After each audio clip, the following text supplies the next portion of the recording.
একটা অভিযান চলছে 1 তারিখ থেকে শুরু হয়েছে। ভাই মনে হয় ওই প্রশ্নটা করেছেন যে এই অভিযানে মাদক তারপর অস্ত্র সবকিছু বলেছেন, মাদকটা মনে হয় গ্যাপ করেছে। এই অভিযানটা নিয়ে যদি একটু বলেন, কোন নির্দেশনা দিয়েছেন? আপনাকে আমি এইটুকু তথ্য দিতে পারি, ঢাকা মেট্রোপলিটন পুলিশ এবং পুলিশ হেডকোয়ার্টার এবং ক্ষেত্রমতে জেলা পুলিশের পক্ষ থেকে প্রতিদিন একটা তথ্য সরবরাহ করা হচ্ছে।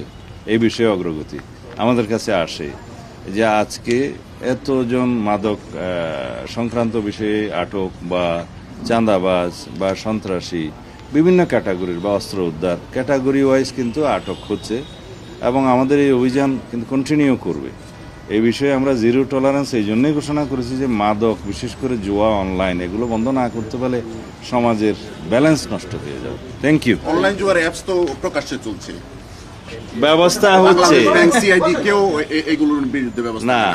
বিষয় হচ্ছে আমরা যতই এগিয়ে যাচ্ছি ইন্টারনেট ভিত্তিক এই দুনিয়াতে, প্রযুক্তি নির্ভর এই দুনিয়াতে আমরা যতই এগিয়ে যাচ্ছি, ক্রাইমের ধরনটাও বিভিন্নভাবে রূপ পাল্টাচ্ছে।